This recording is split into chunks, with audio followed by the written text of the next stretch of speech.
Hey there, Cassie from Elementor here. In this video, you'll learn how to use the extended options of the divider widget, exploring design options you're gonna love. So let's dive in. We already created a pre-made design for a sushi restaurant, including a title, texts, and video in the background. Let's upgrade the design in this section. So just drag in the divider widget, go to Style, and under Color, choose White to make it visible. There we go. Now we can see it. Let's go back to Content.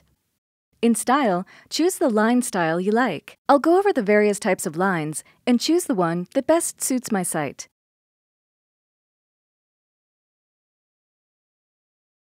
Hard to choose, huh? So many options. I'll go for the curved one, the one that looks like waves. It's just right for my sushi restaurant. In Width, I can set the width of the divider by percent or pixels. I'll stick to percentage and set the line to 70% wide, and align it to the middle. Here we have the option to add text or an icon. Click the icon and open the icon library and search for one that is fitting. How about a fish? This one's cute. I'll choose it and hit Insert. Excellent! Let's move on to the Style tab. Here we can control the design of the divider and the icon. In the divider settings, Weight, you can set the thickness of the divider. Here I'll set it to 1. Set the size of the line style. Set this one to 15. And here set the amount, let's say 25. In Gap, you can set the space between the dividers and the elements above and below. 5 looks good here.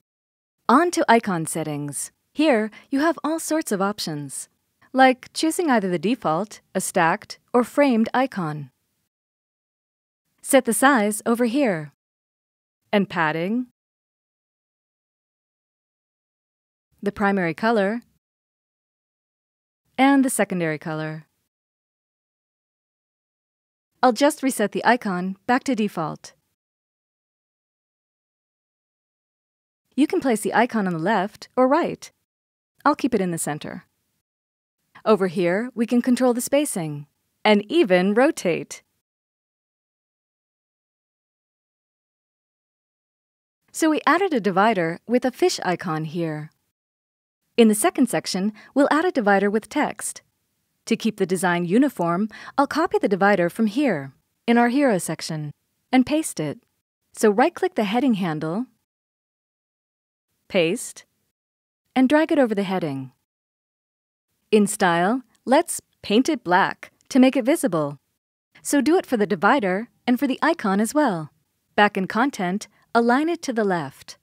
Click the text icon. Here we'll change our element to text. And in the field, type in your text. Cool. In Style, Text, you can also edit the typography however you like. And in Position, place the text to the left. Stunning! Try integrating the advanced design settings of dividers into your site today. For more fun videos, subscribe to our YouTube channel. Catch you later!